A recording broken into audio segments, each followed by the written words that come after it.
रानो चिड़िया की बेटी अब बड़ी हो गई थी, इसलिए चिड़िया ने अपनी बेटी की शादी की पूरी तैयारी कर ली थी। उसने भोजन भी जमा कर लिया था और अपनी बेटी को दहेज में देने के लिए जरूरी सामान भी जमा कर लिया था।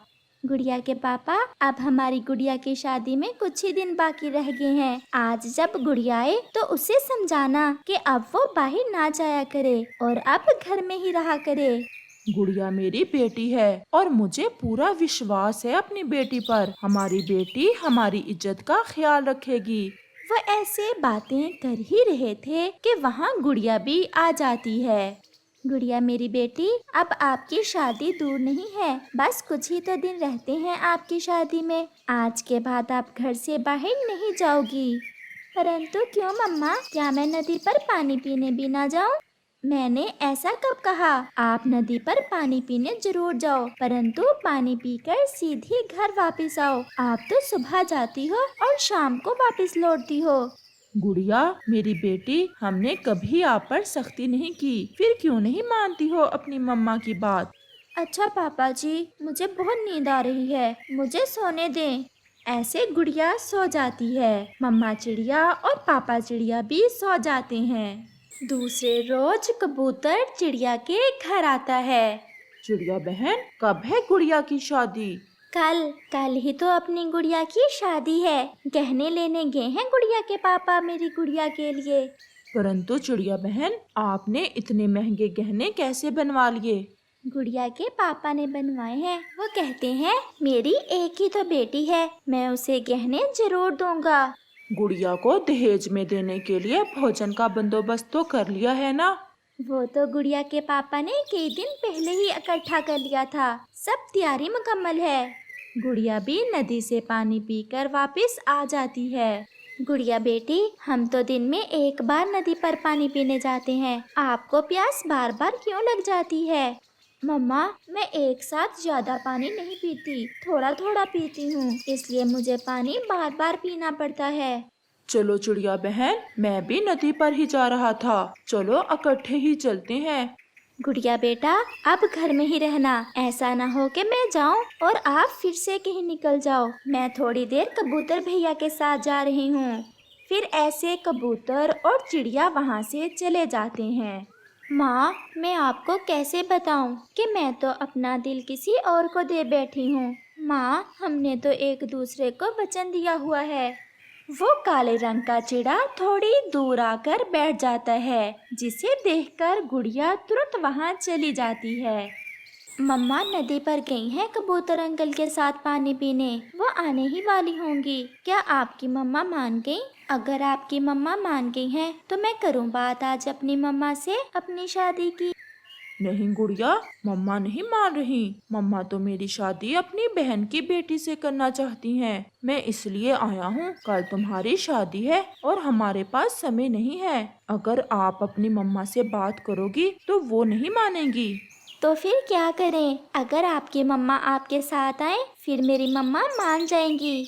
मेरी मम्मा नहीं मान रही। आज की रात ही तो है। गुड़िया, क्यों ना आज रात हम दोनों घर से भाग जाएं और कोर्ट मैरिज कर लें।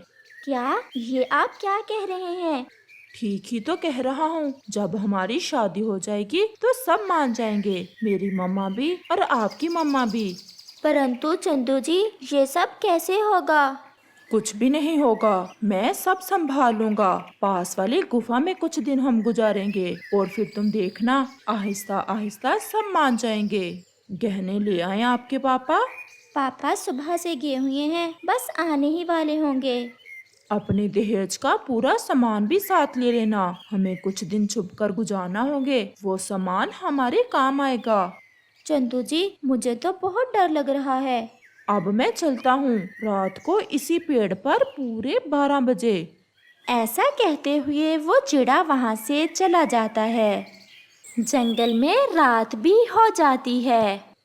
गुड़िया मेरी बेटी, देखो तो कितने सुंदर गहने लाए हैं आपके पापा आपके लिए। गुड़िया बेटी, कहाँ खोई हुई हो? मैं आपसे बात कर रही हूँ। नहीं, कहीं नहीं मम्मा, मैं तो सोच रही थी कि मैं आपको छोड़कर कैसे जाऊंगी। मेरी गुड़िया, हम लड़की पक्षियों का असल घर तो उनके ससुराल का ही होता है। मम्मा पापा का घर तो एक ना एक दिन छोड़ना ही होता है। ये सारा भोजन और ये गहने मैंने अपनी बेटी के लिए बनाए हैं। गुड़िया बेटी, आपके ससुराल वाले बहुत अच्छे हैं। आप भी उन्हें हर तरह से खुश रखना और उस घर को अपना घर समझना। वो चिड़िया ऐसे अपनी बेटी को समझाती है, परंतु वो मम्मा चिड़िया क्या जानती थी कि आज रात उसके साथ क्या होने वाला है। उसकी बेटी तो उसे किसी को मुंह दिखाने के लायक नहीं छोड़ने वाली थी। ऐसे वो सब बातें करते करते सो जाते हैं। आधी रात भी हो जाती है। जैसे ही घड़ी पर 12 बजते हैं, गुड़िया उठती है। वो अपनी मम्मा को देखती है और फिर पापा को। वो दोनों मम्मा पापा तो सोए हुए थे। फिर गुड़िया वो गहने उठाती है और वो सारा भोजन जो उसके पापा ने उसके दहेज के लिए जमा किया हुआ था और अपने घर से निकलती है। मुझे पता था तुम जरूर आओगी और ये भोजन तो बहुत ज्यादा है। हम सबसे छुपकर कई दिन गुजार सकते हैं इस भोजन से तो। फिर गुड़िया अपने मम्मा पापा को सोता छोड़ उस चंदू चिड़े के साथ वहाँ से चली जाती है। सुबह हो जाती है। गुड़िया के पापा उठें, उठें गुड़िया के पापा, गुड़िया घर में नहीं है। ये सुबह सुबह ही गुड़िया कहाँ चली गई? अरे, गुड़िया का दहेज भी नहीं है, ना ही भोजन और ना ही गहने। मम्मा चिड़िया तो रोने लग जाती है। अगर गुड़िया नदी पर पानी पीने गई होती तो गहने क्यों साथ लेकर जाती? गुड़िया के पापा, मेरी गुड़िया ऐसी तो ना थी। उसने तो कभी मुझसे कोई बात की ही ना थी। आज तो गुड़िया की बारात आना थी और आज गुड़िया घर से भाग गई। गुड़िया मेरी बेटी, ये क्या किया आपने? आपने तो हमें जीते जी मार दिया। क्या कमी रह गई थी हमारे प्यार में? वो मम्मा और पापा चिड़िया ऐसे रोते हैं। कबूतर, तोता, गोरी कव्वी और कालू कौवा भी आ जाते हैं। बारात कब तक आ जाएगी हमारी गुड़िया की? चिड़िया बहन, आप रो क्यों रही हो? सब ठीक तो है ना? इससे पहले कि चिड़िया कुछ बोलती, बारात भी आ जाती है। हम बहुत शर्मिंदा हैं। आप यहाँ से जाएं। हमारी बेटी घर से भाग गई है। ये सुनकर तो चिड़िया के सब दोस्त हैरान हो जाते हैं। वो बारात भी वापस चली जाती है और चिड़िया के दोस्त भी वहाँ से चले जाते हैं। इससे तो अच्छा ये था कि गुड़िया जाते जाते हमें जहर दे जाती। कम से कम ऐसे बेइज्जत तो ना करती मेरी बेटी। आप मुझे अपने घर कब लेकर जाएंगे? बस कुछ दिन यहाँ गुजार लें, फिर जैसे ही मेरी मम्मा मानेगी मैं आपको अपने घर ले जाऊंगा। फिर ऐसे ही 10 दिन गुजर जाते हैं और फिर एक सुबह गुड़िया जैसे ही सोकर उठती है, वहाँ उसका पति तो था ही नहीं और ना ही उसके गहने। भोजन तो उन्होंने आधे से ज्यादा खा लिया था और बाकी का भोजन भी ना था।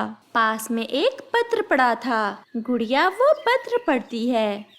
तुम अगर मेरे लिए अपने माता पिता को छोड़ सकती हो तो जरूर किसी और के लिए मुझे भी छोड़ दोगी। सॉरी, मैं तुम्हें अपने घर नहीं लेकर जा सकता क्योंकि मेरा तो कोई घर है ही नहीं। तुम्हारे गहने में लेकर जा रहा हूँ। आपके पापा आपसे बहुत प्यार करते हैं, वो तुम्हें नए गहने ले देंगे।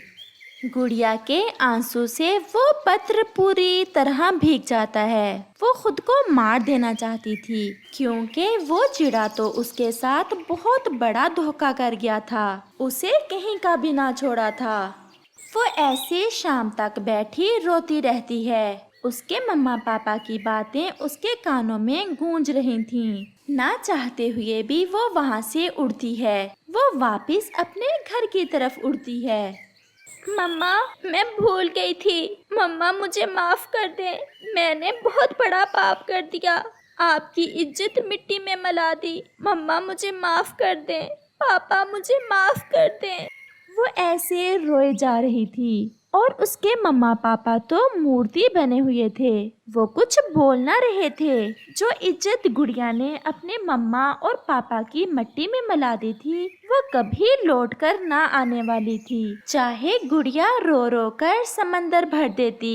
इस कहानी से हमें सीख मिलती है, जो फैसले आपके बड़े आपके लिए करते हैं उन्हें स्वीकार करो, और भूल कर भी ऐसे रास्ते का चुनाव ना करो यहाँ से वापसी नामुमकिन हो, क्योंकि गुजरा समय वापस लौट कर नहीं आता, और हमारा एक गलत फैसला हमारी पूरी जिंदगी बर्बाद कर देता है।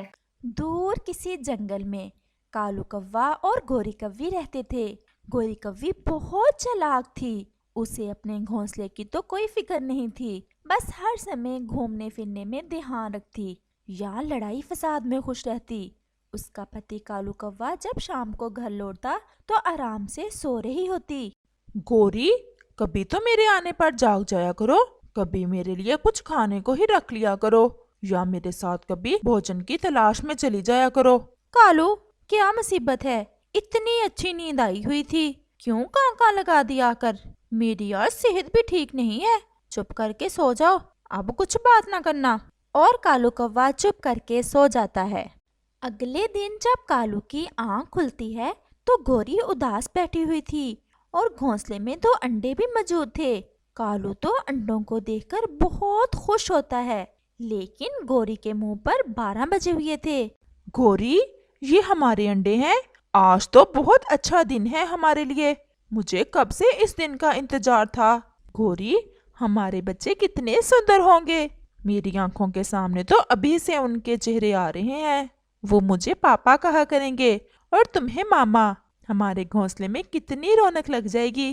कालू कौवा तो खुशी में ना जाने क्या क्या बोले जा रहा था, जबकि गोरी तो ऐसे खामोश बैठी थी जैसे उसे सांप सूंघ गया हो। गोरी, तुम कुछ बोल क्यों नहीं रही? अच्छा बताओ, हम क्या नाम रखेंगे अपने बच्चों के? कालू, अभी मेरी उम्र ही क्या है, मैं कैसे संभाल पाऊंगी बच्चों को, और मुझसे घोंसले में सारा सारा दिन बिल्कुल भी नहीं बैठ होगा। गोरी, कुछ शर्म करो। तुम कैसी बदबख्त हो। ऐसी खुशी तो किस्मत वालों को मिलती है और तुम नाशुक्री कर रही हो। कालू, तुम जो भी कहो, मैं सारा सारा दिन अंडों पर बैठकर अपना समय जाया नहीं कर सकती। अगर इतनी ही खुशी है तो खुद बैठ जाओ ना घोंसले में। और भोजन तुम ले आया करना। गोरी, बस कुछ दिनों की तो बात है, जब हमारे बच्चे आ जाएंगे तो तुम जो मर्जी कर लेना। मैं एक दिन भी नहीं बैठूंगी। कालू कौवा वहाँ से परेशान होकर चला जाता है। कालू कौवा जाकर एक पेड़ पर बैठ जाता है। वो परेशान बैठा हुआ था कि वहाँ पर तोता आ जाता है। कालू, क्या हुआ है? तुम परेशान लग रहे हो। बस यार, वो गोरी है ना। और फिर कालू कौवा खामोश हो जाता है। क्या हुआ गोरी को? आज हमारे अंडे हुए हैं। ये तो बहुत खुशी की बात है। खुशी की तो बात है, लेकिन गोरी खुश नहीं है। गोरी क्यों खुश नहीं है? उसे लग रहा है अंडों की वजह से उसकी आजादी उसे छिन जाएगी। अच्छा, अब मैं चलता हूँ, जाकर देखता हूँ कि गोरी अंडों पर बैठी हुई है कि कहीं सैर सपाटे करने निकली हुई है। और फिर कालू कौवा वहाँ से चला जाता है।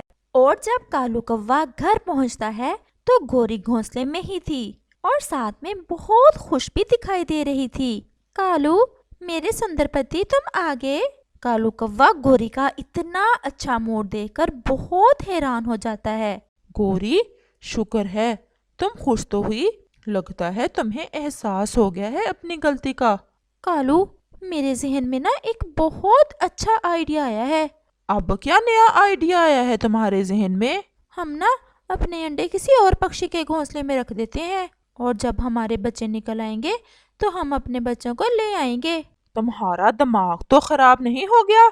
ये कैसी बातें कर रही हो तुम? कोई दूसरा पक्षी हमारे अंडों को अपने घोंसले में क्यों रखेगा? हम कौन सा किसी को बता कर रखेंगे, चोरी से रख देंगे और किसी ऐसे घोंसले में रखेंगे जिसमें पहले से 2 अंडे मौजूद हो। अच्छा, तो तुम्हारा मतलब है कि कोई पक्षी इतना पागल होगा जिसे पता ही नहीं चलेगा कि उसके घोंसले में 2 अंडे हैं कि 4 अंडे? पहले पूरी बात तो सुन लो। हम पहले उस पक्षी के अंडों को घोंसले से निकालकर फेंक देंगे और फिर ही अपने अंडे रखेंगे। इतना बड़ा पाप? गोरी, मैं तो नहीं कर सकता। लेकिन कालू, प्लीज मान जाओ। और वैसे भी पाप कौन सा तुमने पहली बार करना है? पहले भी तो करते रहे हो इतने पाप, इससे क्या फर्क पड़ जाएगा। और फिर कालू कौवा भी गोरी की बातों में आ जाता है और वो जंगल में ऊंची उड़ान लेता है, ये देखने के लिए कि किस पक्षी के घोंसले में 2 अंडे मौजूद हैं। और फिर उसे एक घोंसला नजर आता है जिसमें 2 अंडे मौजूद थे और उस घोंसले में कोई पक्षी मौजूद नहीं था। लगता है कि इस घोंसले का पक्षी भोजन की तलाश में गया हुआ है, मुझे जल्दी से जाना चाहिए और अपने अंडे लाकर इसमें रख देने चाहिए। और फिर कालू कौवा वहाँ से चला जाता है।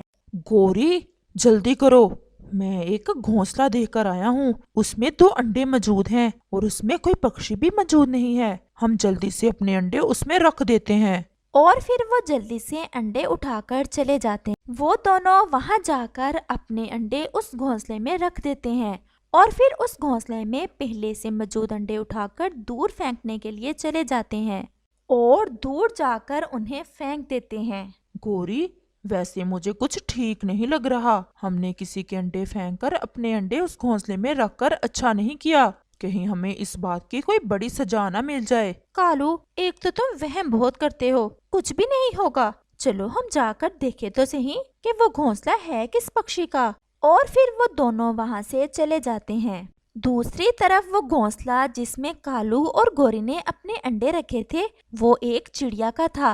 उस चिड़िया का नाम पारो चिड़िया था। वो और उसका पति दाना ढूंढकर वापस आ जाते हैं।